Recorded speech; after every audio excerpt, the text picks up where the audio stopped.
যখন যে নবী প্রেরণ করা হয় তৎকালীন সময়ে সেই নবী থাকে সব থেকে শ্রেষ্ঠ জ্ঞানী। যদিও এই কথাটা আল্লাহর পছন্দ হয়েছিল, এর বর্ণনা কিন্তু আছে, আমি ওদিকে যাব না। তো সব থেকে জ্ঞানী ব্যক্তি কে? মূসা। ওই জামানার জন্য সব থেকে জ্ঞানী ব্যক্তি কে? মূসা। সেই মূসাকে যখন বিচার দেওয়া হলো, মূসা আলাইহিস সালাম যখন আল্লাহর পক্ষ থেকে বললেন তোমরা একটা গরু জবাই করো, তখন এরা বলল আত্মা খিজু না হুজুয়া, আপনি কি আমাদের সাথে মশকরা করছেন, ঠাট্টা করছেন, বিদ্রুপ করছেন, উপহাস করছেন? হুজুয়া মানে কি? উপহাস, ঠাট্টা, বিদ্রুপ।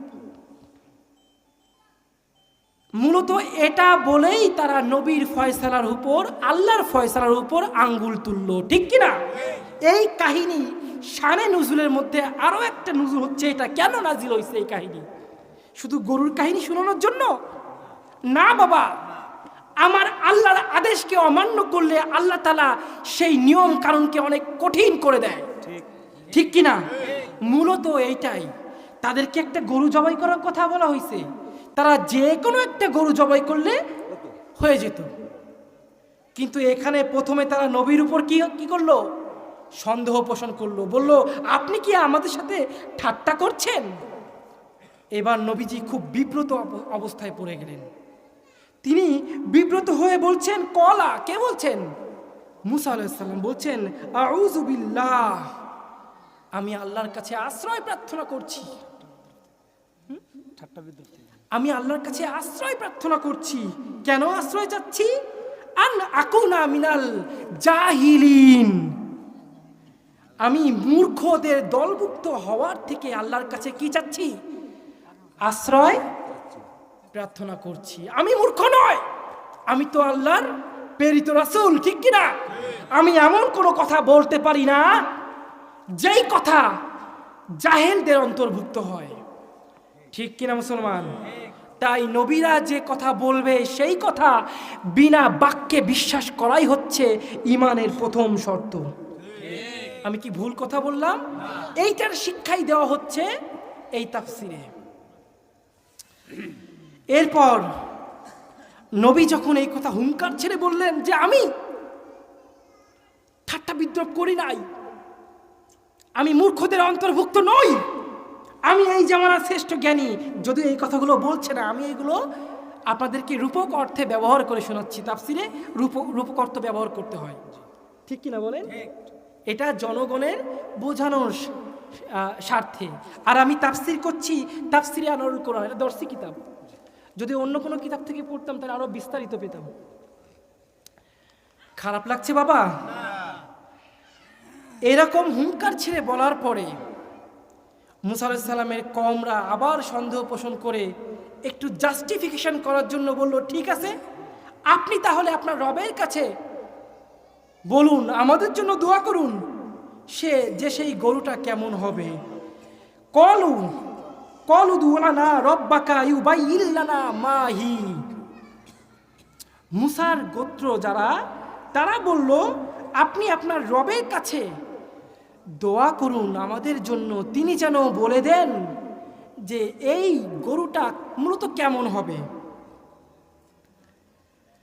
এই গরুটার রং, এই গরুটা মূলত কীরকম হবে, এই গরুটার কি বলে আপনার দেখতে কেমন হবে, বাহ্যিক কেমন হবে, গুণাবলী কেমন হবে, আপনি একটু বলে দিন।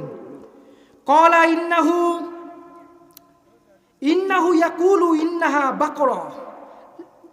এইবার মূসা আলাইহিস সালাম বললেন নিশ্চয়ই গরুটি হবে লা ফারিদুন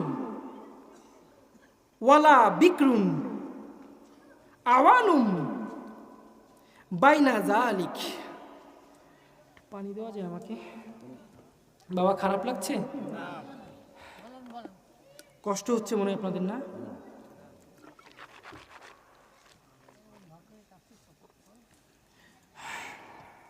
এত কষ্ট হতো না যদি অসুস্থ না হইতাম, সুন্দর সাবলীল কণ্ঠে সুন্দরভাবে বলতে পারতাম। আল্লাহ তাআলা আমাদের সবাইকে কুফরি বানের হাত থেকে রক্ষা করুন।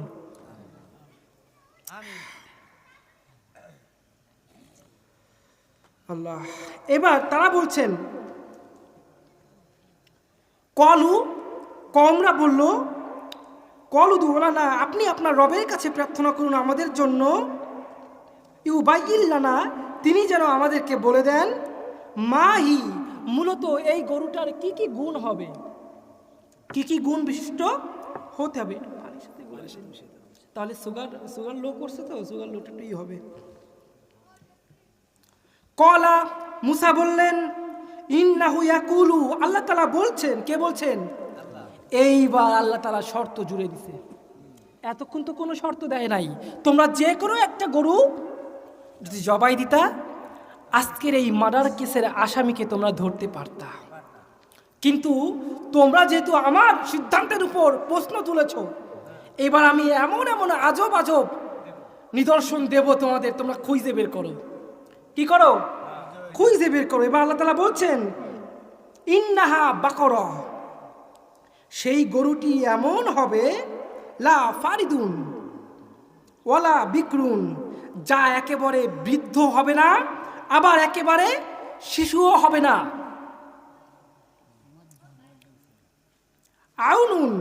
আওয়ানুন বাইনা জালিক, এই দুটোর মাঝামাঝি হবে, জোয়ান হবে। কে বললেন এই কথাটা? আল্লাহ আল্লাহ। ফাফআলু, অতএব তোমরা এই কাজটা করো। বুঝতে কষ্ট হচ্ছে? আমি শব্দ ভাঙ্গায় ভাঙ্গায় দিচ্ছি। আমার পূর্বের বক্তা উনি কিন্তু বলেছিলেন যে এটা একটা ক্লাস। এটা কি বাবা? একটা ক্লাস। আর যেহেতু আমি সুর তুলতে পারতেছি না, এই জন্য আজকে আমি আপনাদের সামনে শব্দগুলো কি করছি, ভাঙ্গায় ভাঙ্গায় তর্জমা এবং তাফসীর তুলে ধরছি। ঠিক আছে? অতএব তোমরা এই কাজটা করো, মা তুমারুন, আদেশ অনুযায়ী। কার আদেশ অনুযায়ী? আল্লাহ তাআলার আদেশ অনুযায়ী তোমরা এবার এই কাজটি করো। এরপরে আয়াতে, এই আয়াতটা শুনে, এই কাহিনী শুনে, এই মানে বর্ণনা শুনে ওরা আরো চমকে গেছে। কারা? মুসা আলাইহিস সালামের কওমরা আরো চমকে গেছে। চমকে গিয়ে বলে, কলুদু লানা রব্বাকা ইউবাইয়িল্লানা মা লাউনুহা, হে নবী, আপনি আপনার রবের কাছে আবার দোয়া করুন আমাদের জন্য, তিনি যেন আমাদেরকে বলে দেয় এর রংটা কেমন হবে। দেখছেন কত বড় পাকা, আল্লাহর সাথে কত বড় পাকনামি করতেছে, দেখছেন? এইবার আল্লাহ তাআলা সহজ একটা রঙের কথা বলতে পারত, কালো সাদা, কালো সাদার মিশ্রণ বা খয়েরি কালার, এমন গরু অ্যাভেলেবল আছে না নাই বলেন? কিন্তু আল্লাহ তাআলা ওরা যেমন প্রশ্ন করতেছে, এবার আল্লাহ তাআলা শর্তও ঠিক তেমন দিচ্ছে, কঠিন করে দিচ্ছে। এইবার আল্লাহ তাআলা বলছেন, কলা, তিনি বললেন, ইন্নাহু ইয়াকুলু, নিঃসন্দেহে আল্লাহ তাআলা বলছেন, ইন্নাহা বাকরা, নিশ্চয়ই এই গরুটি হতে হবে একটি বলদ, মানে কি একটি গাভী, আর এর রং হবে সফরা, উজ্জ্বল হলুদ বর্ণের। উজ্জ্বল হলুদ বর্ণের এমন গরু পাওয়া কি মুশকিল? মানে সহজ বিষয় বলেন? সহজ বিষয়। শুধু এতটুকু বলেই ক্ষান্ত হন নাই, এই উজ্জ্বল হলুদ বর্ণের হতে হবে। এরপরে হলুদ বর্ণের কথা বললেন, এরপর বললেন ফাকিউল নাউ, কি ফাকিউল লাউনুহা, এটা হতে হবে মানে উজ্জ্বল হলুদ বর্ণের। খালি হলুদ হলে হবে না, এটা হতে হবে কি উজ্জ্বল হলুদ বর্ণের। দেখছেন কাহিনী কি? হ্যাঁ, শুধু তাই নয়, এটা আবার তাসুরুন নাজিরিন, যারা উপস্থিত জনগণ থাকবে তাদের মনকে যেন আপ্লুত করতে পারে, বিনোদন দিতে পারে, ঠিক কিনা, আকর্ষণ করতে পারে, এমন একটা গরু হতে হবে। কি একটা বিপদে পড়লো এবার নবীর গোত্ররা। এইবার তারা কিন্তু মোটামুটি ভেবাচাকা পেয়ে গেছে। তারা এবার নবীর কাছে আবার দোয়া করলো। বিপদে পড়ে গিয়ে কি বললো? আবার নবীকে বলতে বললো, কলুদু লানা রব্বাকা ইউবাইয়িল্লানা মাহি, হে নবী, আপনি আপনার রবের কাছে আমাদের জন্য আবার দোয়া করুন। ইন্নাল বাকারা, নিশ্চয়ই এই গরুটি তাশাবাহা আলাইনা, আমাদের জন্য সন্দেহজনক হয়ে দাঁড়িয়েছে। মানে এমন গরু পাবো কই, এমন গরু পাবো কই? আপনি রবের কাছে আরেকটু খুলে বলুন যে রব, আপনি এই গরুর আরেকটু বর্ণনা করে দিন, গরুটা কেমন কেমন হবে, এরকম হলুদ রঙের গরু কোথায় পাবো? আছে কোথাও বলেন? উজ্জ্বল হলুদ করলে রঙের গরু পাবেন একটাও খুঁজে? হ্যাঁ, লালচে হলুদ হলদে পাবেন, কিন্তু উজ্জ্বল হলুদ বর্ণ পাবেন? এই দেখেন, এই যে ফুল না, এই ফুল যেমন উজ্জ্বল হলুদ, ঠিক গরুটার রং হতে হবে এমন। এটা পাওয়া কি যেমন তেমন বিষয়? কিন্তু যেহেতু আল্লাহ তাআলা নিজেই এমন হুকুম দিয়েছেন, সেক্ষেত্রে এমন একটা গরু তিনি তৈরিও করে রেখে দিছেন। না হলে তো আল্লাহ মিথ্যাবাদীতে প্রমাণিত হয়ে যাবে যে আল্লাহ এমন একটা গরু আনতে বললেন যে গরু নাই। ওদেরকে শিক্ষা দেওয়ার জন্য মূলত কঠিন আকারে শর্ত দেওয়া হয়েছে। খারাপ লাগছে বাবা? এরপর তারা লাইনে আসছে। কারা লাইনে আসছে? মুসার যারা কওম, এরা লাইনে এসে বলতেছে ওয়া ইন্না ইনশাআল্লাহ আল্লাহু লা মুহতাদুন। এইবার এই মুসা আলাইহিস সালামের গোত্ররা বলতেছে ইনশাআল্লাহ আমরা সুপথ প্রাপ্ত হব। এতক্ষণ তো বেলাইনে চলেছি, আল্লাহর জবাবের বিরুদ্ধে আমরা কথা বলেছি, ঠিক কিনা? আমাদের সমাজে এমন অনেক নাস্তিক আছে আল্লাহর বিরুদ্ধে কথা বলে, আছে না নাই? এই তো কিছুদিন আগে আমার নবীকে নিয়ে গালি দিয়েছে রাখাল রাহা নামের একজন, আপনারা জানেন না? এর আগেও তো এমন অকথ্য ভাষায় অনেকেই আমার নবীকে নিয়ে গালি দিয়েছে, ঠিক কিনা? 16 কোটি মুসলমানের রাষ্ট্রে 16 কোটি মুসলমানের একটাই দাবি, নবীর শানে যদি কেউ বেয়াদবি করে তার একটাই শাস্তি, তাকে মৃত্যুদণ্ড দিতে হবে, ঠিক কিনা? নাস্তিকরা নবীর বিরুদ্ধে এমন নাস্তিকতা করে, এমন অভদ্র ভাষায় গালিগালাজ করে, আর বলে এটা ওদের মুখের স্বাধীনতা। আজকে পিরোজপুরের এই মানুষের ভিড়ে আমি হুঙ্কার ছেড়ে জানাচ্ছি, প্রতিটা নাস্তিক তোমরা শুনে রাখো, তোমরা যদি আমার আল্লাহ, আমার কোরআন, আমার নবীকে নিয়ে বাজে কোনো কথা বলে এটা বলো, এটা তোমাদের মুখের স্বাধীনতা। তবে আমরা আল্লাহ প্রেমিক, রাসূল প্রেমিক মুসলমানরা তোমাদের নিজ হাতে জবাই করে বলবো এটা আমাদের হাতের স্বাধীনতা, ঠিক কিনা?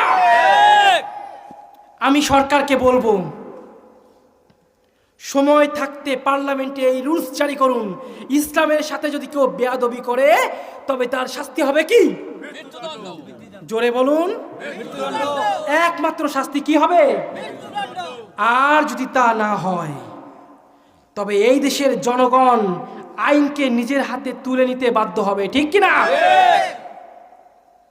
আপনাকে ক্ষমতার আসনে বসানো হয়েছে 16 কোটি মুসলমানের পক্ষে দাঁড়ানোর জন্য, নাস্তিকের গোলামি করার জন্য নয়, ভারতের গোলামি করার জন্য নয়। ভারতের গোলামির দিন শেষ। এখন 16 কোটি মুসলমান নিজে বাঁচতে শিখেছে। ভারতের গোলামির হাত থেকে মুক্তির জন্য প্রয়োজনে জীবন দিবে, রক্ত দিবে, তবু তারা ভারতের নাস্তিকদের হাতে মাথা নত করবে। আমরা পিরোজপুরবাসীর পক্ষ থেকে সরকারকে জানাচ্ছি, অচিরেই পার্লামেন্টে এই রুলস জারি করুন, যদি কেউ ইসলামের সাথে বেয়াদবি করে, যদি কেউ আমার নবীর সাথে বেয়াদবি করে তার শাস্তি হবে কি? আওয়াজ নাই আপনাদের? ইয়াহুদু নাসারা সে পেরেশান হি মুমিন, हर वक्त गुजरते मुकाबला में फिलिस्तीन, ठीक किना? बहते हैं खून आँखों से पानी, हम तो बेखबर, अल्लाह का नारा से हो कल्बू पे मुनव्वर, अल्लाहु अकबर हु अल्लाहु अकबर, अल्लाहु अकबर, बोलो अल्लाहु अकबर, अल्लाहु अकबर।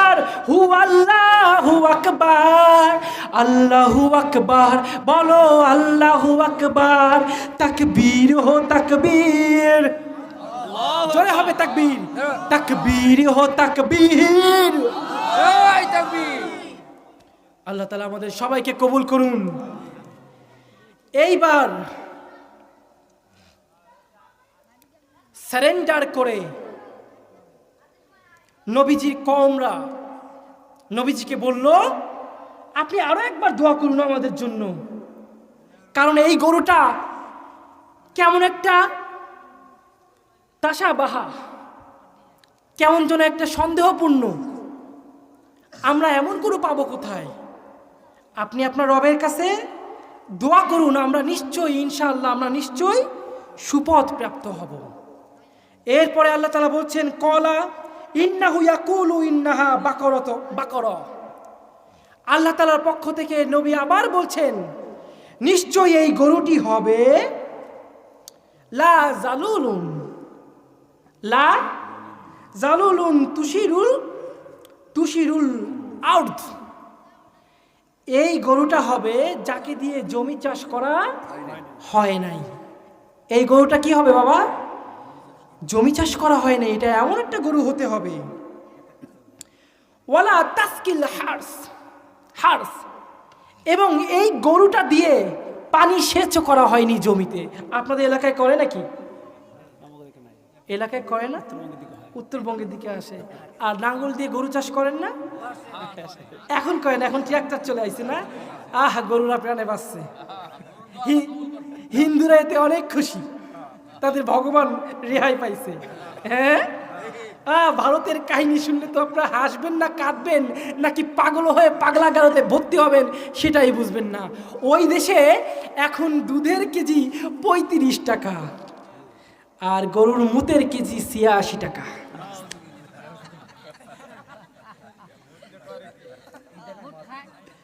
গরুর মুত দিয়ে 7 আপ তৈরি হয়। আস্তাগফিরুল্লাহ কইলেন না? গরুর মুত দিয়ে 7 আপ তৈরি হয়। গরুর মুত দিয়ে এখন বডি ওয়াশ তৈরি হচ্ছে। আবার কেউ গরুর গোবর দিয়ে চাকা চাকা বানায়, ওই পিজা আছে না, পিজা জিরাম খায়, বার্গার জিরাম খায়, চপ জিরাম খায়, আলুর চপ ওইরকম চাবাই চাবাই খায়। ওইগুলোর দাম জানেন কত? দামও খুব বিরাট বিরাট দাম। তা দিয়ে আপনাদের 2 কেজি চাল হয়ে যাবে। দেখছেন নি কাহিনীটা? আপনারা বাংলাদেশের মানুষরা, আপনারা ভারতের সমস্ত পণ্য বয়কট করছেন, ঠিক কিনা? শুধু একটা জিনিস আপনারা সাপ্লাই করেন, ইলিশ দেওয়া তো বন্ধ করছেন কিনা? ভারতের লোকেরা ইলিশ খাবে কখন? গরুর গুমুত খাইয়ে কুল পায় না, ওদের আইছেন ইলিশ খাইতে। আপনাদের এলাকায় যত গরুর গুমুত আছে সব কিছু প্যাকেটিং করে ভারতে পাচার করবেন, ঠিক আছে? ভালো ভালো টাকা পাবেন। ওরা একটু খাইয়ে বাসুক, ওরা খাইয়ে বাসুক, বেচারারা না খেয়ে আসে। আমি তো বলি ভুলে যেন ওরা গরুর গোশ খাওয়া শুরু না করে। একে তো গরুর গোশের দাম কত এখানে? 800 টাকা। ওরা গরু খাওয়া শুরু করলে যেই মজা পাবে আনে, অমনি গরুর গোশের দাম দাঁড়াবে 1200 টাকা। ওরা গরুর গুমুত খায়, আলহামদুলিল্লাহ, খাইতে লাগো, আমাদের কোনো আপত্তি নাই। আমরা খাবো গরুর গোশ, ওরা খাবে গরুর গু। আর এটা আল্লাহ তাআলার পক্ষ থেকে শাস্তি।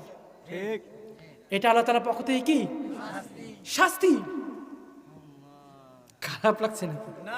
হ্যাঁ, সারা দিন রাত গরুর গুমুত খায়, ওরা আবার মুসলমানদেরকে চোখ রাঙানি দেয়। চিন্তার কিছু নাই বাবারা। ভারতের ওই গোমূত্র খেকোরা যখনই এই দেশে আসবে, ওদের দিকে ফিরে, যুবক তোমরা খালি প্যান্ট খুলে মুইতে দিবা, সেই মুতের বন্যায় ওরা ভাইসে যাবে। তোমাদের ইমানের পাওয়ারের কাছে ওরা তুচ্ছ। কারণ এক একটা মুসলমানের ভেতরে বাস করে হযরত ওমর, এক একটা মুসলমানের কলিজার ভেতরে মিশে আছে হযরত খালিদ, ঠিক কিনা? ওমর যদি জায়গা ওঠে, মালায়নদের পালানোর কোনো রাস্তা থাকবে না। তাই ভারতের চোখ রাঙানিতে ভয় পাওয়ার কিছুই নেই। আমরা মরলে শহীদ, বাঁচলে কি রাজি? মরলে শহীদ, বাঁচলে রাজি। মরতে রাজি আছো সবাই? তবু 1 ইঞ্চি জমি কিন্তু আমরা দেব না। কে কে মরতে রাজি আল্লাহর কাছে হাত তুলে দেখা। নারায়ে তাকবীর, নারায়ে তাকবীর, আল্লাহু আকবার। এরপরে শর্ত কিন্তু এখনো কমে নাই। আল্লাহর সাথে বেয়াদবি করছো, শর্ত কি যেমন তেমন? গরুটা হতে হবে কি মেলা বৃদ্ধ না, আবার খুব অল্প বয়স্ক না, মধ্য বয়স্ক। এই গরুটা হতে হবে উজ্জ্বল রঙের। কি রঙের? হলুদ বর্ণের। কি বলেন বলেন? আবার সেই গরুটা যেন জনগণকে আকর্ষিত করতে পারে এমন শর্ত দেওয়া হয়েছে। শুধু তাই নয়, এই গরুটা দিয়ে জমি চাষ করানো হয় নাই, এই গরু দিয়ে হালে কি বলে জমিতে পানি সেচ করানো হয় নাই। মুসাল্লামা, নিখুঁত হতে হবে, কোনো খুঁত থাকা যাবে। আল্লাহর বিরুদ্ধে কথা কও না। একটা গরু কিনতা কাজ শেষ। এইবার যেই সন্দেহ করছো আল্লাহকে করো, তুমি কি উপহাস করছো? মনে নাই মুসাকে গালি দিয়েছিল কারা? মুসাকে গালি দিয়েছিল কারা? কমরা বলল তুমি কি উপহাস করছো? একটা নবীর সামনে দাঁড়ায় এত বড় কথা বললে আল্লাহ কি চুপচাপ থাকবেন? আল্লাহ নারাজ হয়ে এবার গরু, এমন একটা গরু দিলেন, এই গরু পৃথিবীতে আর 1 পিসও নাই, 1 পিস ছিল। সুবহানাল্লাহ কইলেন না? উজ্জ্বল এরকম গরু কেউ দেখছেন বলেন তো? হ্যাঁ, স্বপ্নেও তো কেউ দেখে নাই। তা কি একটা আজব গরু। মুসাল্লামা, হতে হবে নিখুঁত। শুধু তাই নয়, লা শিয়াতা ফিহা, লা শিয়াতা ফিহা, একটা দাগও থাকতে পারবে না। আল্লাহু আকবার কইলেন না? একটা দাগও সেই গরুতে থাকতে পারবেন না। এবার মুসার যারা গোত্র আছে কলু, তারা বলল আনা জিতা বিল হক, এইবার আপনি যথাযথই বলেছেন। এবার সবকিছু খুলে বলছে তো, এবার কি আপনি ঠিকঠাক বলেছেন, হক কথা বলেছেন, সঠিক কথাই বলেছেন। এর আগেও তো সঠিক বলছে, বেঠিক তো আর বলে নাই, কিন্তু এবার আপনি যথাযথ বলেছেন, মানে পরিপূর্ণ বর্ণনা দিয়েছেন। ফাজা বাহুহা ওয়ামা কাদু ইয়াফআলুন, অতএব তারা গরুটিকে জবাই করলো। ওয়ামা কাদু, কিন্তু তাদের দেখে মনে হচ্ছিল না ইয়াফআলুন, গরুটিকে তারা জবাই করতে চায়। মানে এমন একটা গরু পাইছে, ওই গরুকে আবার তারা জবাই করতে চাচ্ছিল না, কিন্তু আল্লাহ তাআলা প্রেশার দিয়েছে তাই জবাই করেছে। এরপরে আবার আল্লাহ তাআলা বলছেন ওয়াইজ কতালতুম নাফসা, আর যখন তোমরা একজন ব্যক্তিকে হত্যা করলে, যখন তোমরা কি করলে? একজন ব্যক্তিকে হত্যা করলে। কাকে?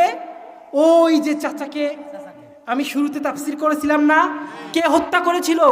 ভাতিজা। কেন হত্যা করেছিল? মেয়েকে বিয়ে করবে আর সম্পত্তির লোভ করবে। এবার তার কথা আল্লাহ তাআলা বলছেন যে তোমরা ওয়াইজ কতালতুম নাফসা, তোমরা একজনকে হত্যা করেছিলে, ফাদারাতুম ফিহা, এবং হত্যা করে একে অপরকেই তোমরা কি করেছিলে? দোষারোপ করেছিলে।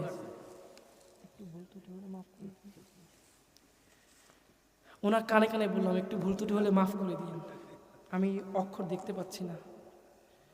কালকের মাহফিলটা ক্যান্সেল করতে হবে, সম্ভব না যাওয়া।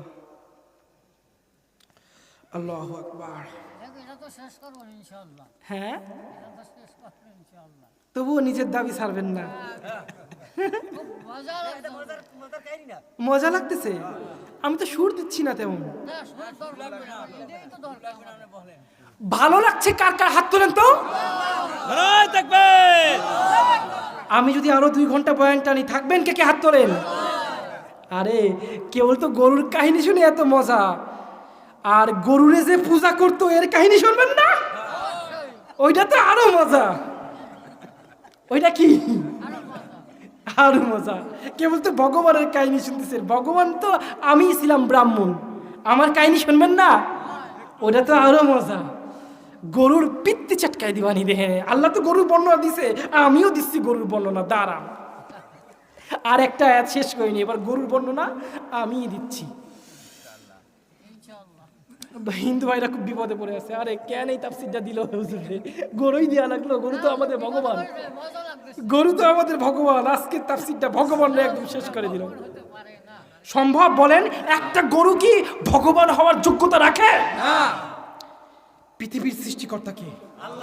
কোনো সন্দেহ আছে? আল্লাহকে যদি কেউ অমান্য করে, সে সেজদা করবে গরুকে, সে সেজদা করবে তুলসী গাছকে, সে সেজদা করবে শুয়োরকে, তার ভগবান হবে কুত্তো বিলেই। ঠিক কিনা? আর আমরা যারা আল্লাহকে সেজদা করেছি, মরি বাঁচি, আমাদের একটাই কথা, লা শারিকা লাহ, আল্লাহর সাথে কোনো শরীক নেই, আল্লাহর কোনো শরীক নাই। কুলহু ওয়াল্লাহু আহাদ, আল্লাহ তাআলা এক। আপনি কি জানেন আল্লাহ তাআলার কাছে সব থেকে গুরুত্বপূর্ণ হচ্ছে এই তাওহীদ, আমি এক, আমি এক, আমি এক। প্রতিটা নবীর একটাই লেসন, একটাই মাত্র লেসন দেওয়া হয়েছিল, তোমরা দুনিয়াতে যাও, গিয়ে বলো আমি এক, তোমরা আমার ইবাদত করো, আর কারো ইবাদত করো না। যদি কোনো নবী এই তাওহীদের বিপরীতে যাইতো, তার নবুয়াতি কে কেড়ে নিতেন? আল্লাহর কাছে নবীর থেকেও গুরুত্বপূর্ণ তাওহীদ। ঠিক কিনা বলেন? সব কিছুর ছাড় আছে, কিন্তু শিরকের কোনো ছাড় নেই। ইন্নাল্লাহা লা ইয়াগফিরু আন ইউশরাকা বিহি ওয়া ইয়াগফিরু মা দুনা যালিকা লিমান ইয়াশা ওয়া মান ইউশরিক বিল্লাহ ফাকাদ দাল্লা দালালাম বাঈদা। আল্লাহ তাআলা বলছেন আমি সব ক্ষমা করে দিতে পারি, কিন্তু শিরকের গুনাহ আমি কোনোদিন কোনো অবস্থাতেই ক্ষমা করব না। মুসলমান, আপনার আমার ইবাদতে এখন প্রতিটা কোনায় কোনায় শিরক ঢুকে গেছে। আপনি আমি জানি না কখন যে কিভাবে শিরক করতেছি, আমরা তা জানি না। এর জন্য বিশাল আরেকটা তাফসীর হতে পারে, কিন্তু এখন সেটা সময় নাই। এবার দেখেন আল্লাহ তাআলা বলছেন, এই আয়াতটা এমন একটা আয়াত, এখন যেটা বলবো সেটা বর্তমান প্রেক্ষাপটে ঘটে গিয়েছে। হুজুর বুঝে ফেলাইছে, উনি তো মুফাসসির, উনি কিন্তু বুঝে ফেলাইছে।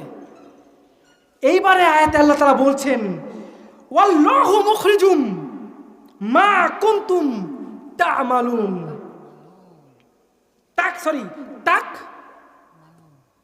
তাকতুমুন, আমি তো অক্ষর দেখতে পাচ্ছি না, তাকতুমুন।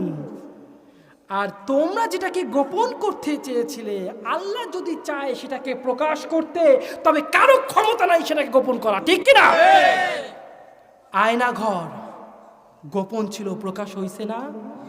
আমি কোনো দলের লোককে ছোট করছি না, তবে তারা যে জুলুম অত্যাচার করেছে, এটা তাফসিরের ক্ষেত্রেই তো আসলো। আমার চলে আসছে না? বলেন, গোপন তুমি যা যা করেছো চলে আসছে না?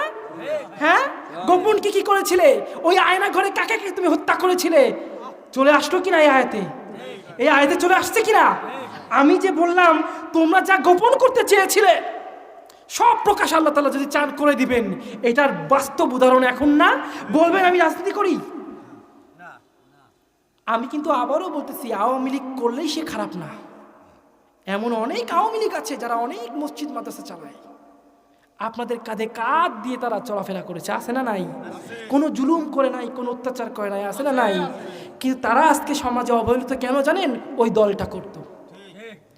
আওয়ামী লীগের অসংখ্য নেতাকর্মী এমন আছে যারা কোনো অন্যায় কখনো করে নাই, কিন্তু ওই দলের কারণে, ওই উচ্চ পর্যায়ে কিছু মন্ত্রী এমপি যারা ছিল, ওদের কারণে আজকে এরা মাথা নিচু করে হাঁটতে তারা বাধ্য হচ্ছে।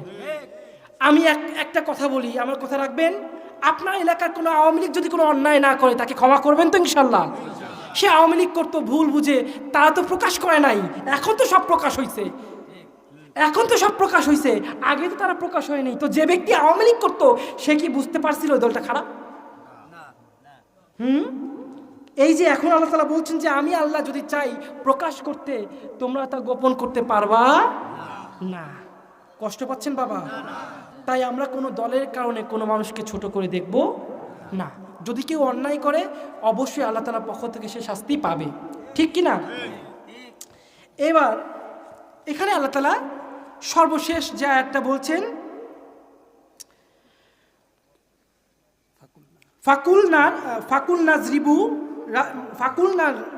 সরি আর পানি লাগবে, উচ্চারণ করতে পারতেছি না। হ্যাঁ, ফাকুল নাজরিবুহু বিবাদিহা। এখানে আল্লাহ তাআলা বলছেন অনন্তর আমি বললাম বিবাদিহা, গরুর একটা টুকরো। বিভিন্ন তাফসীর বিভিন্ন মুফাসসিরগণ বলেছেন, কেউ বলেছেন রানের অংশ, কেউ বলেছেন লেজের অংশ। আচ্ছা, এর আবার অধিকাংশ মুফাসসিরিন কেরাম বলতেছেন গরুর যে কোনো একটা অংশ তোমরা কি করো, ওই লাশের উপর কি করো, স্পর্শ করো। কাজালিকা, এইভাবেই ইউহিল্লাহুল মাউতা। এই আর একটা তাফসীর চলে আসলো। বলেন এই আয়াত দিয়ে বিশাল আরেকখান তাফসীর করা যায় না? আর এইভাবেই আল্লাহ তাআলা পুনরায় মৃতকে জীবিত করতে পারেন। এটা কে বলছেন? তার মানে মৃতকে জীবিত করলেন, করার পরে ওই লাশটা ওই ভাতিজার নাম বলে আবার মারা গেল। তা অর্থাৎ এই আয়াত দ্বারা আল্লাহ তাআলা বোঝাচ্ছেন যে মৃত্যুর পর তোমাদেরকে আবার জীবিত করা হবে। এর নজির আমি দুনিয়াতে দেখিয়ে দিয়েছি। ঈসা আলাইহিস সালামের সময় একবার দেখানো হয়েছিল, ঠিক কিনা? দুইবার দেখানো হয়েছিল। ওই যে একবার কবরের পাশে হারুন আলাইহিস সালামের ছেলে ছিল দাঁড়ায়, উনি মারা গিয়েছিলেন, তাকে আবার জীবিত করা হয়েছিল ওই একবার। আবার দোলনায় একটা শিশুকে উনি জীবন দান করেছিলেন, নাকি এই ধরনের কিছু একটা। এই দুইবার। তার মানে আল্লাহ তাআলা চাইলে মৃতকে জীবিত করতে পারেন, এর প্রমাণ তিনি আগেও দেখিয়েছেন। সুতরাং বিধর্মীরা বলে থাকে মারা গেলে সব শেষ, মারা গেলে সব শেষ। এই আয়াত দ্বারা আল্লাহ তাআলা এটা প্রমাণ করে দিলেন মৃত্যুর পর তোমাদেরকে আবার আমার সামনে জীবিত হতে হবে, ঠিক কি না? সুতরাং কিয়ামত হবেই হবে। তোমরা নাস্তিক, মুরতাদ, তোমরা কাফের, বেদিন, হিন্দু, খ্রিস্টানরা যতই অমান্য করো, আল্লাহ তাআলা এর নজির আগেই দিয়েছেন যে অবশ্যই পুনরায় জীবন্ত তোমাদেরকে করা হবে, ঠিক কি না? বিচারও করা হবে।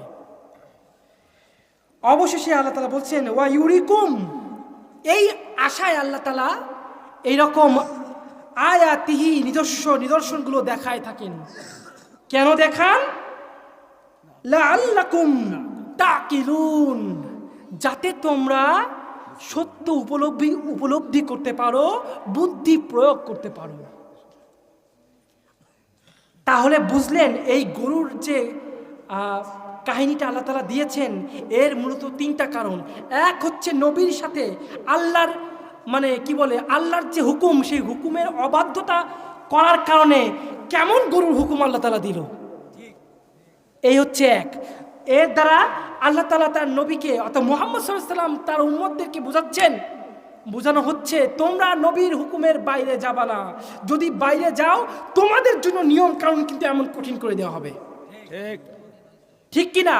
দ্বিতীয় উনি এটা বুঝাচ্ছেন এই গরু মানে কাহিনী দ্বারায় যে আমি যদি চাই কোনো কিছু গোপনকে প্রকাশ করতে, তবে সেই ক্ষমতা আমি রাখি, ঠিক কিনা? তৃতীয় যে উনি বুঝাচ্ছেন, আল্লাহ তাআলা বুঝাচ্ছেন যে মৃত্যুর পর তোমাদেরকে আবার জীবন্ত হতে হবে আমার সামনে। এই তিনটা কারণেই মূলত এই অংশটা এখানে বলা হয়েছে। আমি মূর্খ মানুষ, যতটুকু পারলাম করলাম। খারাপ লেগেছে? খারাপ লেগেছে বাবা? শেষ করে দিব? শেষ তো করেই দেওয়া লাগে। আমার তো তাফসীর শেষ নাকি?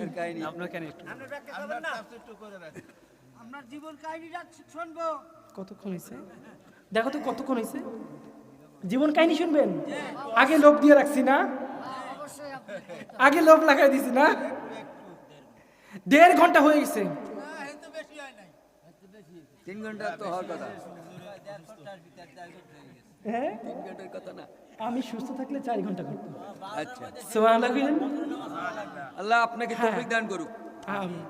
আজকে না, অন্যদিন করুক। আজকে খুবই অসুস্থ আমি। আচ্ছা, ইনশাআল্লাহ। এইবার আসেন আরেক গরুর কাহিনীতে।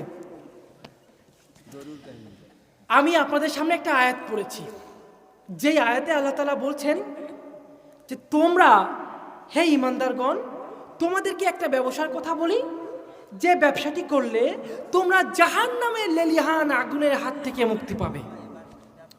আমি মূলত ইসলাম গ্রহণ করেছি ওই জাহান্নামের লেলিহান আগুনের হাত থেকে বাঁচার জন্য। সুবহানাল্লাহ কইলেন না? এই আয়াতের প্রথম তাফসীর আমি আমার জীবন থেকে বলতেছি। ভাইরা আমার বয়স যখন মাত্র 5 বছর, ভারতের বারাসাতে আমার বাড়ি আছে। বারাসাত চিনেন তো? সেই বাড়িতে আমারই চোখের সামনে আমার মা গায়ে আগুন ধরিয়ে দিয়ে আত্মহত্যা করেছে। আমি নিজের চোখের সামনে, ছোট মানুষ, নিজের চোখের সামনে দেখলাম আমার মা জ্যান্ত আগুনে পুড়ে মারা গেল। ওই যে আগুনে পোড়ার দৃশ্য আমি দেখলাম, ওইখান থেকে আগুনের প্রতি আমার একটা ভয় সৃষ্টি হয়ে গিয়েছে। এরপর শুরু হলো কষ্টের জীবন। এই পৃথিবীতে যার মা নাই সে জানে পৃথিবী কত ভয়ঙ্কর। মা ছাড়া কেউ আপনাকে আগলে রাখবে না, ঠিক কিনা? মা যার নাই এই পৃথিবীতে আপন বলতে তার কেউ না। জাদু মাখা মুখটি তোমার দেখলে ভরে মন, আদর করে ডাকো যখন ওরে খোকা শোন। বলো যদি ছাড়বো সবই তোমায় ছাড়বো না, আর কারো কোলেতে মাগো এ প্রাণ জুড়ায় না। ও গো মা, ও গো মা, ও গো মা, ও গো মা, ঠিক কিনা? সেই মা আমার সামনে জ্যান্ত আগুনে পুড়ে মারা গেল। নাউজুবিল্লাহ। আল্লাহ যেন এমন কারোর সাথে না ঘটায়। আর মা মারা গেল, এই অপরাধে আমার বাবাকে পুলিশ গ্রেপ্তার করে নিল। 2 দেশে বাড়ি, সেই সূত্রে আমার ফ্যামিলি ছিল ভারতে, আর আমার চাচা কাকা অন্যান্য জ্ঞাতি গোষ্ঠী ছিল এই দেশে, এই খুলনাতে। এখানেও আমাদের বাড়ি আছে। আপনি কি জানেন এই দেশের হিন্দুরা কখনো এই দেশের মাটিকে আপন করে নাই, ঠিক কিনা? প্রতিটা হিন্দুর তলে তলে ওই দেশে একটা বাড়ি ঘর কিছু না কিছু আছে, ঠিক কিনা বলেন? আমার জ্ঞাতি গোষ্ঠী ঠিক এমনটাই করছে। আমার জন্ম ভারতে, কিন্তু ওইখানেই আগে একটা ঘাঁটি তৈরি করে রাখছে। কারণ টুডে অর টুমরো গাজওয়াতুল হিন্দ তো আসবে, তখন সমস্ত হিন্দু এক হয়ে যাবে। আর এক হবে কোথায়? হিন্দুস্তানে। কোথায় হবে? তাই সবাই এখানে ঘাঁটি তৈরি করে রাখে। শুধু আমরা মুসলমান, আমাদের মধ্যেই এত ফাটল। কে লম্বা টুপি পরলো, কে গোল টুপি পরলো, কে জুব্বা, কে ফাড়া পাঞ্জাবি, কে ইল্লাল্লাহ জিকির করে, কে নীল পাঞ্জাবি কি নীল পাগড়ি পরে। এই নিয়ে আমরা একে অপরের জানের শত্রু।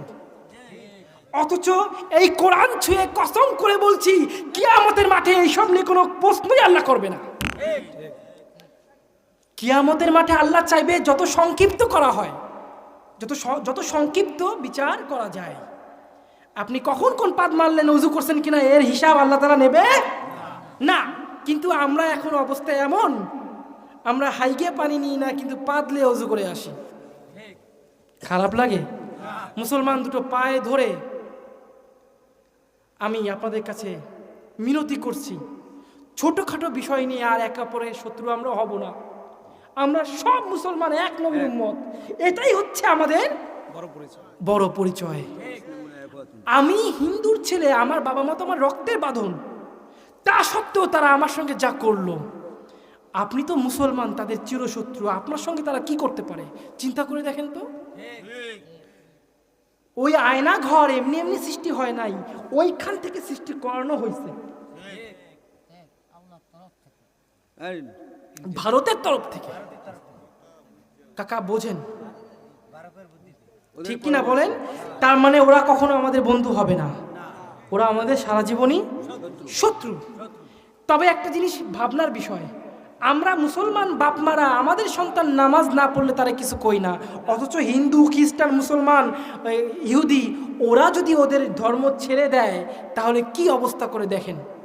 তার মানে অন্য ধর্মের লোকদের কাছে তাদের ধর্ম নিজের সন্তানের চেয়েও বড়, ঠিক কিনা? তা না হলে সন্তানকে কেন মেরে ফেলবে? আমার নবীর মতো এমন উত্তম পুরুষ পৃথিবীতে কি আর আছে? এই দেখো, ওইটা তোমাকে বলছি, তুমি ওটা দেখো, চলে? নবীর মতো এমন আদর্শ পুরুষ কি পৃথিবীতে আছে আর বলেন? নাই। তা সত্ত্বেও ওই আবু জাহেল, উতবা, সাইবা ওদের কাছে ওদের ধর্মটা এতই প্রিয় ছিল যে নবীকে হত্যা করার জন্য তারা বারবার চেষ্টা করেছে, ঠিক কিনা? শুধুমাত্র আমরা মুসলমান, আমাদের কাছে আমাদের ধর্মের কোনো মূল্য নাই। তাই আমার সন্তান নামাজ না পড়লে তাকে কই না নামাজ পড়। যদি মূল্য থাকতো আমিও আমার সন্তানের কানে পড়ে এক চর দিতাম। নামাজ না পড়লে আমার ঘরে তোর স্থান হবে না। दुनिया में हो दुनिया का तौलबगार न हो, बाजार से गुजर हो खरीदार न हो, ये दुनिया के मिसले कागज फूल है, ये दुनिया के मिसले कागज फूल है, जिंदगी में बंदगी तू कौन है, जिंदगी बे बंदगी शर्मिंदा है, जिंदगी बे बंदगी शर्मिंदा है। ভাইরা আমার 2010 সাল, আমার 2003 সাল, আমার বয়স যখন 10 বছর, এইবার আমার ঠাকুর মা মারা গেল। কে মারা গেল? মানে দাদি, বাবার মা মারা গেল। আমি তো পূর্বের কথা ভুলে গিয়েছিলাম, ওই আগুনের কথা আমি ভুলে গিয়েছিলাম, কিন্তু এইবার যখন ঠাকুরমা মারা গেল তাকে তো চিতার আগুনে পোড়ায় না? চিতার আগুন কে কে দেখেছেন? হাত তোলেন তো। আল্লাহু আকবার। জাহান্নামের একটা উদাহরণ হচ্ছে এই চিতার আগুন, ঠিক কিনা? ও মুসলমান, ওই হিন্দু ভাইয়ের চিতার আগুন দেখে তুমি অট্ট হাসি দিও না। ওয়ালা তামুতুন্না ইল্লা ওয়া আনতুম মুসলিমুন। তুমি মুসলমান, তুমি যদি কবরে মুসলমান না হয়ে যাও, তোমার কবরটাকে চিতা বানায় দেবে কেডা? কে বানায় দেবে? ওই হিন্দু ভাইয়ের চিতা 3.5 ঘন্টায় শেষ। আর তুমি যদি মুসলমান না হয়ে কবরে যাও, তবে তোমার কবরে যে চিতার আগুন আল্লাহ জ্বালাবে, ওই চিতার আগুন কখনোই শেষ হবে না। কবরই হচ্ছে একটা হাসর। কবরে জান্নাত পাইলে আপনি জান্নাতি, কবরে জাহান্নামে হইলে আপনি জাহান্নামী। কবর হচ্ছে হাসরের প্রথম দরজা। কথা কি বুঝে আসছে? তাহলে এই লেলিহান আগুনের হাত থেকে বাঁচতে হলে কি হবে? ওই যে আমি একটা আয়াত বলেছি, আল্লাহ তাআলা বলছেন তোমরা কি এই আগুনের হাত থেকে বাঁচতে চাও? আমিও ওই আগুন দেখলাম, লেলিহান আগুন।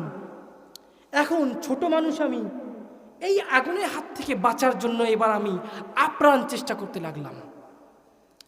আমি ধর্ম ত্যাগ করতে চাইনি, খালি ওই আগুনের হাত থেকে বাঁচতে চাইছি। বুঝতে পারছেন? আমি তো ব্রাহ্মণ, সয় সম্পত্তি তো কম নাই, আমি কেন আমার সব কিছু ছেড়ে দিয়ে ভিখারি হব? খালি ওই আগুনের হাত থেকে বাঁচলেই হইতো। আমি আমার বাবাকে এসে বললাম, ও আমার বাবা, ওই ঠাকুরমাকে আগুনে পোড়াচ্ছে, ওইটা দেখে আমি এমন ভয় পেয়েছি, আমার গায়ে রাত্রে জ্বর চলে এসেছিল। ও বাবা, এই আগুনের হাত থেকে আমি বাঁচতে চাই। বাবা বলে, না বাবা, তা তো সম্ভব নয়। তুমি যত অন্যায় করবা, যত পাপ করবা, মৃত্যুর পরে সীতার আগুনে জ্বললে সব কিছু ক্ষমা করে দিবে কে? ভগবান। বলেন নাউজুবিল্লাহ। এই গরুর কাহিনীতে আল্লাহ তাআলা বলছেন, আমি তোমাদেরকে আবার জীবন্ত করব। কি আল্লাহ তাআলা বলছেন না, জীবন্ত করে দেখাইছেন না? পাপ যদি সমস্ত কিছু ক্ষমা হয়ে যায়, তাহলে আমি হিন্দু ভাইয়ের কাছে প্রশ্ন করতেছি, তোমাদের ভেতরেও স্বর্গ আছে আর নরক আছে। নরক মানে জাহান্নাম, স্বর্গ মানে জান্নাত, বেহেশত, ঠিক কি না? এখন হিন্দু ভাইরা, তোমার দুই পা ধরে আমি বলছি, তোমার ধর্মকে গালি দিচ্ছি না, শুধু জানতে চাচ্ছি, ওই তোমরা মৃত্যুর পরে আগুনে পুরানোর মাধ্যমে যদি নাকি তোমরা পাপ মুক্ত হয়ে যাও, তবে নরকে যাবে কারা? তোমার ভগবানরা? নরকে পড়বে কারা? তোমরা যারা পূজা করতে তারা? কি কথার যুক্তি আছে না নাই? তার মানে হিন্দুরাও বিশ্বাস করে যে মৃত্যুর পরে আবার জীবিত হতে হবে, এবং জীবিত হওয়ার পরে হয় স্বর্গ আর না হয় নরক দেওয়া হবে, ঠিক কিনা? কিছু ভাওতাবাজি আছে, এরা আবার এইগুলোকে অস্বীকার করে, কয় না না, মরার পরে কোনো জীবন কাহিনী নাই, জীবন আর হবে না। নাউজুবিল্লাহ। পরের বছর আমাদের দাওয়াত কইেন, তখন আবার কইেন, জোরে বললেন নাউজুবিল্লাহ। আল্লাহ, খারাপ লাগে। ফজর নামাজ পড়ে যাবে এখান থেকে। আমি শেষ করে দেবো, এই কিছুক্ষণে শর্ট করে দেবো, হ্যাঁ?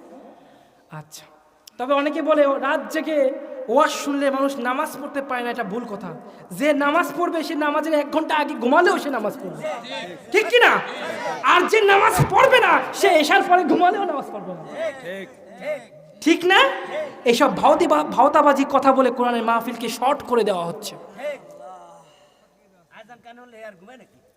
যার ভিতর আল্লাহ তাআলার জন্য মুহাব্বত আছে, ভালোবাসা আছে, সে তো আজান শুনলে দিশাহারা হয়ে যাবে, আজানের জন্য ওয়েট করবে। আমি তো করি, আমি তো 1 ওয়াক্ত নামাজ পড়ার পরে পরের ওয়াক্ত নামাজে এত লেট হয় কেন? মাঝে মাঝে আল্লাহর সঙ্গে ঝগড়াও করি, এত লেট করে তুমি নামাজ দাও কেন? আপনি জানেন আমার কোনো বন্ধু নাই, আমি কারোর সাথে কথা বলি না, দেখা হয়েছে আসসালামু আলাইকুম, ভালো আছেন? ভালো আছেন, কি খবর? এই এর বাইরে কোনো কথা নাই, বাকি সময় জিকির। সুবহানাল্লাহ কইলেন না? ওই জিকির করতাম বিধায় আজও আমি ইসলামের উপর টিকে আছি, ইমানের উপর টিকে আছি, না হলে 2 বার হিন্দু হয়ে গেলাম। কিন্তু জিকিরের কারণে আমার আত্মার সাথে বন্ধন কার ছিল? আমল আখলাক সব শেষ, কিন্তু সুতা একটা গাথা ছিল, কার সাথে? আল্লাহর সাথে। ভালোবাসার সম্পর্ক একটা ছিল। আমি সেজদায় গিয়ে আল্লাহকে বলতাম, যখন কুফুরি বান মেরে আমাকে আধা পাগল করে দেওয়া হয়েছিল।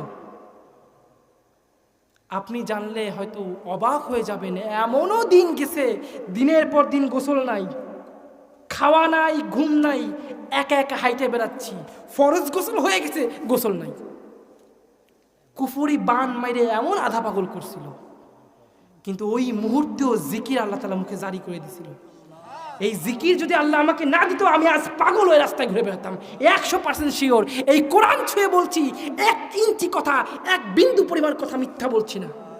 একমাত্র জিকিরের কারণে আল্লাহর জন্য হাউমাউ করে কেঁদেছি, কানতে কানতে বুক চাপড়ায় চাপড়ায় কাঁদি, আল্লাহ তুমি কই, আমি তোমাকে ভালোবাসি, তুমি কোথায়, তুমি কোথায়?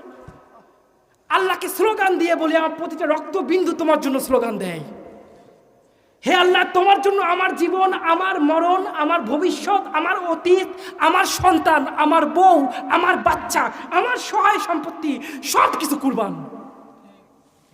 এমনি এমনি আল্লাহ তাআলা আমাকে এখনো ইসলামের উপর টিকায় রাখে নাই, এমনি এমনি এমন সম্মান দান করেন নাই। এলেমের বহর দিয়ে, এলেমের কারণে আমি এখানে উঠতে পারি নাই, উঠেছি আল্লাহ তাআলার রহমতে। এরপরে কি হলো? বাবা বলল যে স্বর্গ নরক কি, মরার পরে আগুনের মাধ্যমে তোমার সমস্ত পাপকে মুছে দেওয়া হবে।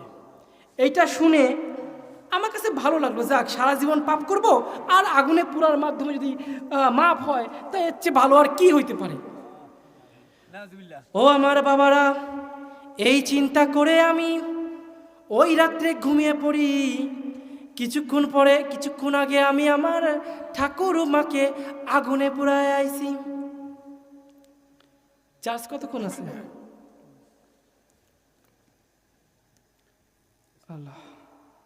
আছে 36। চার্জ শেষ হওয়ার আগে আমারটা শেষ করে দেব।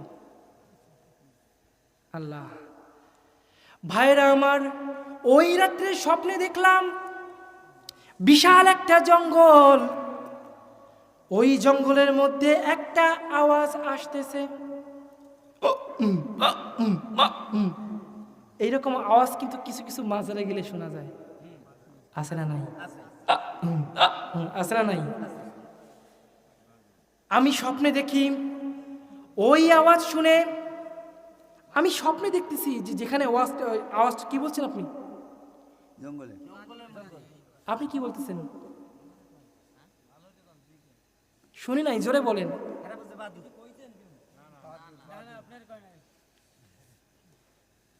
না কিছুটা বলছেন কি? আমি তো কইতে চাইনি, আপনি কইলেন কেন বাবা? এনে বক্ত আছে না ভাই?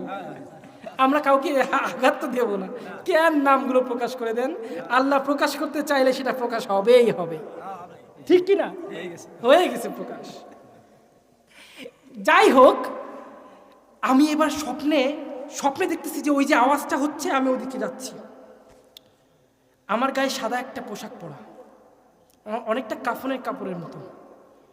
আমি অনেক দূর যেতে যেতে যেতে যেতে গিয়ে দেখি একটা আগুন জ্বলতেছে, আর সেই আগুনে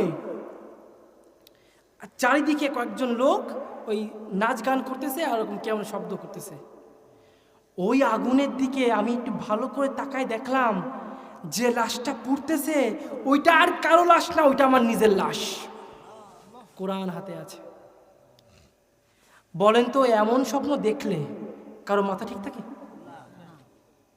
পরের দিন থেকে আমার লাইফ কেমনটা ল হয়ে গেল, উল্টাপাল্টা হয়ে গেল।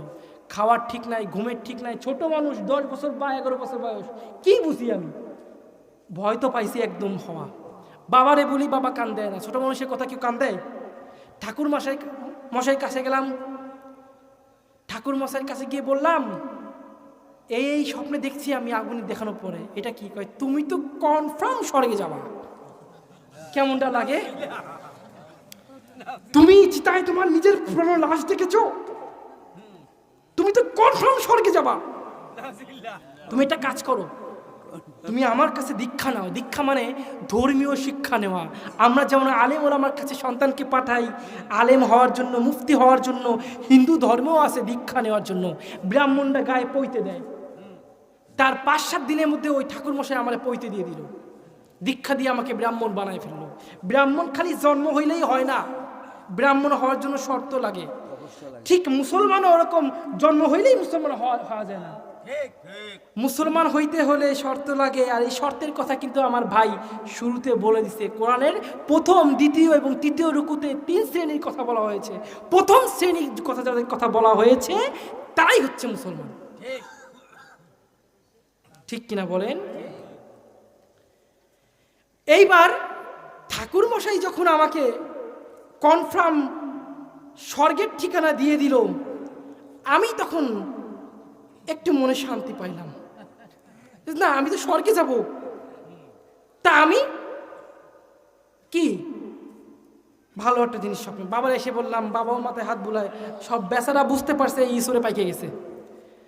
এইভাবে প্রায় 2-3 মাস কেটে যায়। লেখাপড়া আমি কন্টিনিউয়াসলি রাখি, এদিকে হিন্দু ধর্মের পড়াশোনা করতে শুরু করে দিই। ও মা, হিন্দু ধর্মের কিছুক্ষণ মানে 3-4 মাস পড়ার পরে আমি আয়নার সামনে দাঁড়ায় খালি মাথা চুলকাই। পাগল যেরাম মাথা চুলকায় ওরাম চুলকাই। কারণ যত রকম গাঁজাখুরি খাইনি সব হিন্দু ধর্মে আছে।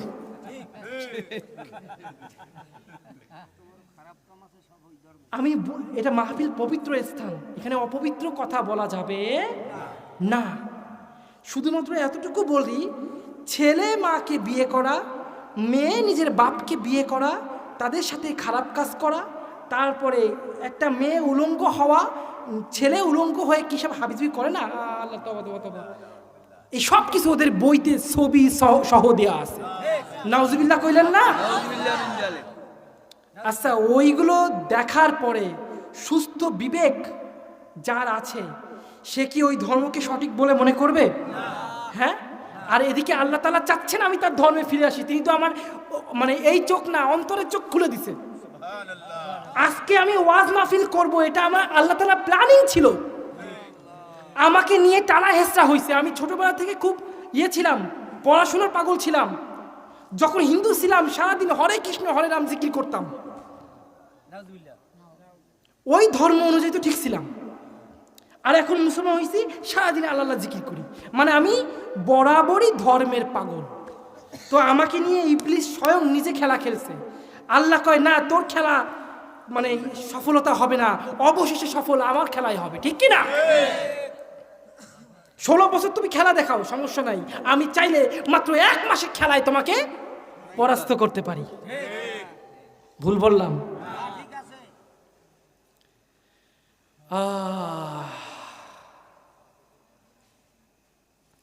এরপরে কি হলো?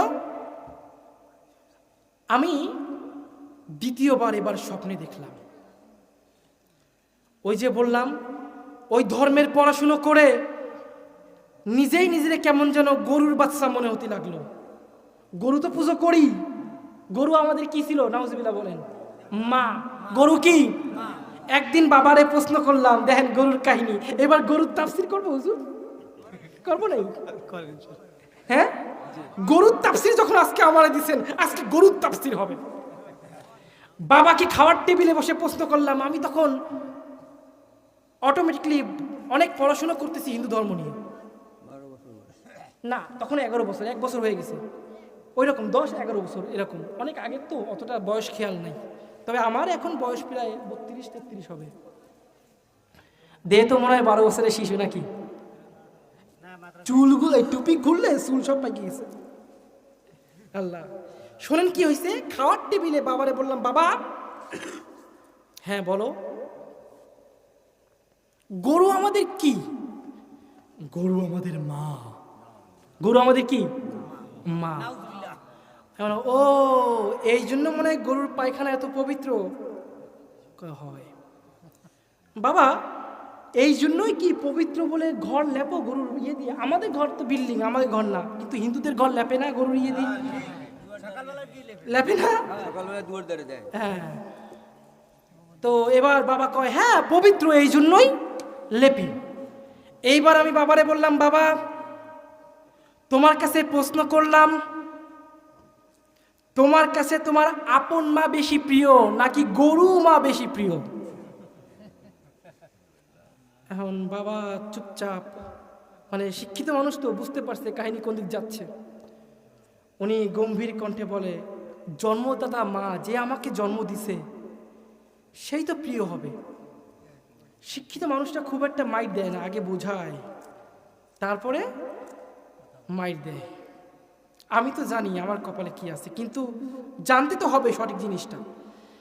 তা বাবারে বললাম, বাবা গরু প্রিয় না নিজের মা প্রিয় পবিত্র? কয়, হ্যাঁ অবশ্যই আমার জন্মদাতা মা আমার প্রিয় এবং পবিত্র। তা বাবারে বললাম, বাবা তাহলে ভণ্ডামি সারো। কিসের ভণ্ড?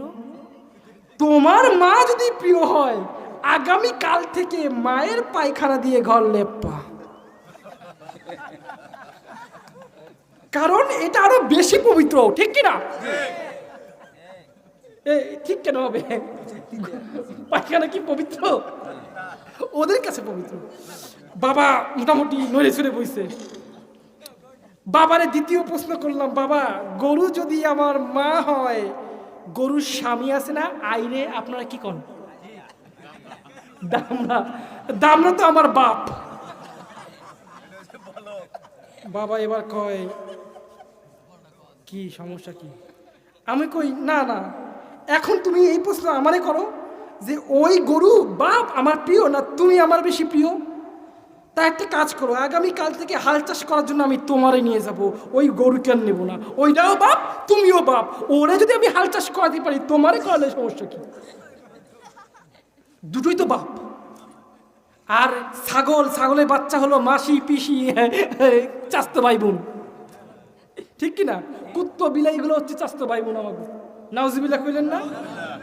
লাস্ট আর একটা প্রশ্ন করলাম, কি গরু খাও না মা তাই? কয় হয়। কইলাম বাবা তোমার পায়ে তো হ্যাভি একটা জুতো, দাম তো প্রায় 3200 রুপি, দামি অ্যাপেক্স নামে একটা ইয়ে আছে, আপনাকে এই দেশে আছে না? অ্যাপেক্সের জুতো, খুব দামি জুতো, সম্পূর্ণ চামড়া দিয়ে বানাইছে। তো বাবা এটা কিসের চামড়া? বাবা কয় মানে মানে কি? তুমি বলো তোমার পায়ে যে চামড়ার জুতো আছে ওটা কিসের চামড়া? গরুর চামড়া, তোমার মায়ের চামড়া। গরুর দুধ খাও তাই গরুর তোমার মা, কিন্তু গরুর চামড়া দিয়ে জুতা পরো, মায়ের চামড়া দিয়ে জুতো পরো, এর চেয়ে ভণ্ডামি আর কিছু হতে পারে? হিন্দু ধর্মটা আগা গোড়াই হচ্ছে ভণ্ডামি। আমি দীর্ঘ 5-6 মাস পরে মাথা চুলকাই আর মনে করি যে নিশ্চয়ই যে ব্যক্তি এই হিন্দু ধর্মের বই পুস্তকগুলো লিখছে ওই ব্যক্তি বিড়ি, সিগারেট, গাঞ্জা, তামুক, মদ, তারপরে কি বলে গাঁজা, আফিন সবগুলো একত্রে করে আলু ভর্তা করে খাইছে, তারপর মাতাল হইছে, তারপর লিখছে। কারণ শুধুমাত্র গাঞ্জাখোর এরম লিখতে পারে না, ও ডবল গাঞ্জাখোর। বাবা বাটি চালান সব পিঠের উপর দিয়েছে। এই শুরু হলো আমার মাইর খাওয়া। খারাপ লাগছে? এইবার বিভিন্ন ধর্ম নিয়ে পড়াশোনা করার একটা ইচ্ছা জাগলো। আমি বাড়ি ছেড়ে পালায় আসলাম। পালাই গিয়ে কওমি মাদ্রাসায় ভর্তি হলাম। কোথায় ভর্তি হলাম? কওমি মাদ্রাসায়। সেখানে পড়াশুনো করলাম। এই পড়াশোনা আমি সংক্ষিপ্ত করে দিচ্ছি, কারণ ধৈর্যের তো সীমা থাকে না। অটোমেটিক 2 ঘন্টা হয়ে গেছে। আর না বাবা, না না আর না আর না। ওই পড়াশোনার অবস্থাতে আমাকে ওরা 2 বার ধরে নিয়ে গেল, কুফরি বান মারলো, অবশ্যই বাড়ি ফিরাই নিল। বাড়ি ফিরাই নেওয়ার পরে অত্যাচার করে আমি ধীরে ধীরে হিন্দুদের পর্যায়ে চলে গেলাম আবারও। কিন্তু সেইখান থেকে আল্লাহ তাআলা স্বপ্নও দেখায়, স্বপ্নের মাধ্যমে আমাকে আবার কালেমা শরীফ পড়ায়। 2018 সালের দিকে না 19 সালের দিকে বাড়ি ছেড়ে পালায় সবাইকে ত্যায্য করে দিছি। আলহামদুলিল্লাহ কইলেন না? আমার জন্য দোয়া রাখবেন, রাখবেন তো ইনশাআল্লাহ? সবাই আছে, শুধু মা নাই, সৎ মা আছে। তো যা হোক, আমি আর কাহিনী বাড়াবো না, অনেক কাহিনী বলার ছিল, অনেক কিছুই বলার ছিল। নেক্সট টাইম আসলে শুধু জীবন কাহিনী একদিন শোনাবো ইনশাআল্লাহ। কেমন? আমাকে বান মারছে, আমি কোথাও দোয়া করি না, কোথাও না। ওই উদ্দেশ্য শুনে দেখেন, সব মাহফিলে আপনারা যারা আছেন তাকে দিয়ে দোয়া করাই, আমি দোয়া করি না। যতটুকু বলেছি আল্লাহ তাআলা প্রথমে আমাকে, তারপর সবাইকে তা পালন করার তৌফিক দান করুন। বলেন আমিন, জোরে বলেন না আমিন। ওয়া আখিরু দাওয়ানা আনিল হামদুলিল্লাহি রাব্বিল আলামিন।